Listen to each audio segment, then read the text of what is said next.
Bonjour à toutes et à tous et merci d'être présents pour ce petit moment d'information que j'ai l'habitude de vous faire le plus régulièrement possible.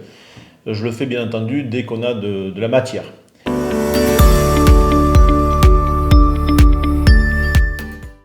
Alors comme vous le savez, on a communiqué très largement dessus et certains journaux d'ailleurs se sont fait l'écho, notamment un article sur Midi Libre récemment concernant le plomb dans nos installations et de distribution d'eau et surtout bien sûr, comme vous le savez, c'est parti de la cantine. Donc aujourd'hui, où en est-on? Donc aujourd'hui, on fait un triste constat, on fait un constat d'une installation dans la commune d'un réseau qui est vétuste, mal entretenu. Et aujourd'hui, il va falloir qu'on assume. Alors bien entendu, on est là pour assumer, on va faire le nécessaire, de façon à ce que les réparations voulues soient faites. Ça va prendre du temps. On a communiqué déjà sur le sujet, il y a une expertise judiciaire sur le sujet, avec des experts qui viennent faire des prélèvements d'eau réguliers. On va voir un petit peu ce que ça donne. Il y a beaucoup d'acteurs qui sont au milieu, notamment le fermier. Mais je l'ai souligné au dernier conseil municipal, ça a été repris par les journaux, évidemment que l'ancienne municipalité a toute sa responsabilité, car nous pouvons constater que malheureusement, il n'y a pas grand-chose, pour ne pas dire rien, qui a été fait sur notre réseau d'eau pour pouvoir éliminer, éradiquer ce plomb dont l'ancienne municipalité savait très bien qu'il était là. Nous sommes désolés de cette situation, nous en héritons. Toutefois, nous allons bien entendu faire le nécessaire pour pouvoir l'éradiquer. Sur une échelle de temps, ça ne va pas se faire en quelques mois, ça va se faire certainement, ça va s'étaler sur plusieurs années. Ça va nécessiter des travaux auxquels nous n'avions pas pensé ni prévu. Donc il va certainement falloir augmenter de quelques centimes le mètre cube d'eau, de façon à pouvoir financer ces travaux qui sont nécessaires pour la santé publique, notre santé et la santé de nos enfants.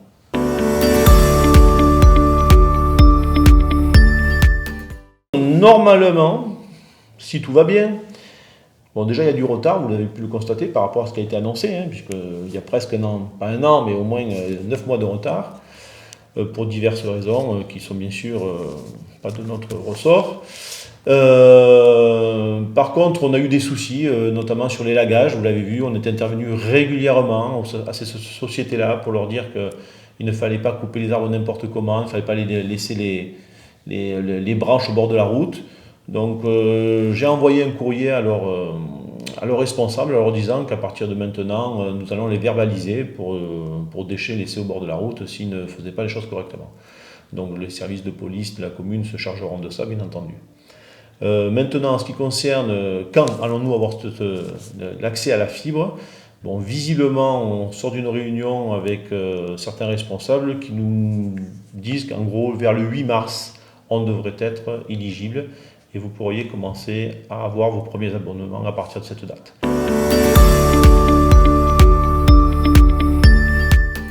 L'école, on pourrait dire ça avance bien, on est en train de commencer donc les actions nécessaires pour pouvoir finaliser l'école élémentaire pour la rentrée 2024.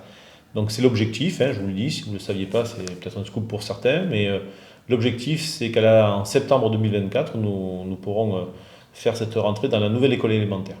Donc un certain nombre de groupes projets avec des citoyens, des professionnels de l'éducation qui sont sur la commune, se sont réunis pour travailler sur différents items concernant la future école élémentaire. Et d'ailleurs, je les félicite parce qu'ils ont fait un énorme travail, un super boulot. Donc tout ce travail-là est pratiquement fini. Ça va être remonté, je dirais, courant mars. Et avec le maître d'ouvrage qui va être retenu, nous allons commencer à travailler sur le premier cahier des charges qui sera présenté aux futurs architectes pour, je pense, après l'été.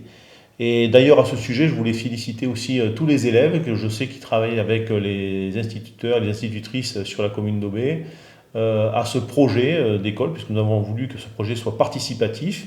Il est jusque dans les classes de notre école élémentaire. Et nous le valoriserons, bien entendu. Et je suis sûr que tous ces élèves vont trouver des idées pertinentes pour pouvoir faire cette école de demain, dont tout le monde sera fier, bien entendu.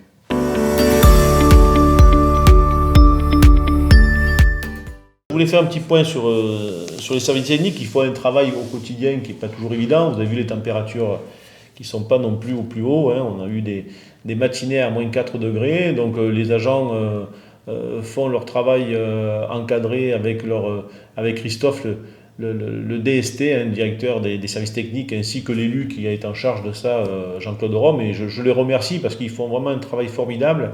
Et ils répondent, je crois, à toutes les demandes de tous les Aubésiens à travers notre territoire. Et elles sont bien nombreuses, je peux vous le dire. Ça va du nid de poule à un arbre qui est tombé, à un réseau d'eau que cassé. Et de temps en temps, certains d'entre eux, puisqu'on leur a donné un petit peu d'autonomie, ont été à l'écoute dans certains quartiers de certaines personnes en disant tiens, il nous manque un petit endroit sécurisé. Et je les félicite, puisque vous avez pu le voir sur la route de Congénie et sur la route d'Aigues-Vives. Donc Christophe a eu l'initiative de faire ce petit passage qui est certes voilà, c'est un passage qui est peu coûteux puisqu'en fait on n'a pas fait beaucoup d'investissements, qui ne répond pas certainement à certaines normes, mais en tout cas qui a le mérite d'exister et qui permet de pouvoir permettre qui permet à nos piétons de circuler au bord de la route en toute sécurité.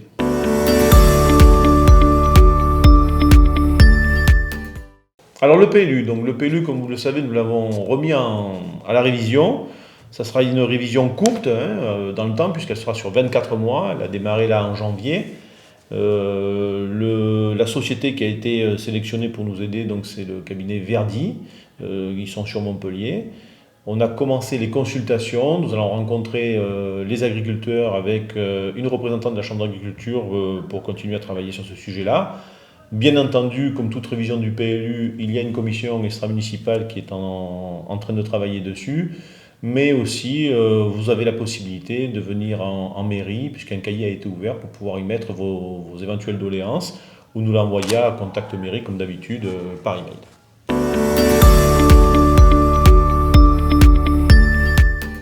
Le taux de contamination moyen est plutôt... je ne dirais pas faible, mais disons qu'il est dans un taux qui est en dessous de la moyenne nationale et que ce qu'on peut voir dans d'autres régions, en ce qui concerne l'intercommunalité.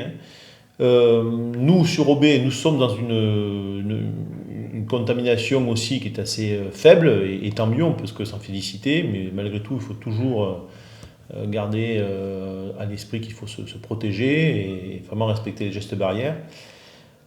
Aujourd'hui, en l'état actuel des choses, on n'est pas connaissance de cas graves sur la commune d'Aubé, et tant mieux. Mais nous avons pris certaines mesures, puisque vous le savez, le gouvernement a demandé à développer le télétravail. Et notamment, nous avons quelques agents qui ont des petits problèmes de santé pas très graves, mais qui ont besoin d'être protégés. Et nous avons équipé l'ensemble des fonctionnaires, il y a maintenant quelques semaines, d'ordinateurs portables pour qu'ils puissent faire du télétravail chez eux. Donc à ce titre-là, notamment en ce qui concerne l'urbanisme, le juridique, vous n'aurez pas forcément les agents en mairie, et vous le savez, nous avons communiqué récemment dessus sur notre réseau Facebook, où vous pouvez contacter ces agents via l'adresse mail, où bien entendu les réponses seront faites. Et s'il y a besoin de rendez-vous, physique, les élus en charge notamment de l'urbanisme, et moi-même essaierons de vous rencontrer pour traiter avec vous les éventuels problèmes. Voilà.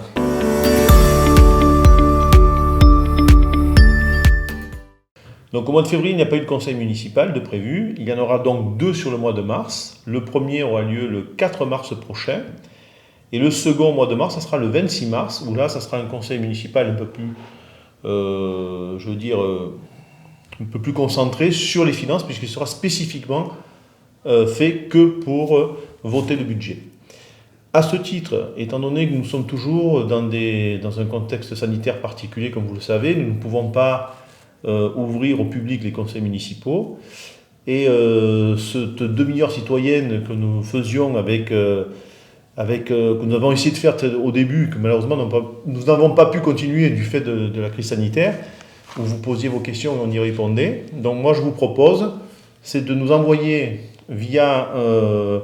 par mail, via l'adresse mail de Contact Mairie, vos éventuelles questions, et j'y répondrai, soit par le biais de cet échange que j'ai aujourd'hui avec vous, ou pendant le conseil municipal. Comme vous le savez, les conseils municipaux sont rediffusés dans l'intégralité sur notre chaîne YouTube. Il ne me reste plus qu'à vous dire à bientôt. Protégez-vous, soyez prudents et n'hésitez pas à nous contacter. Nous répondons bien entendu à toutes les questions et à toutes vos attentes.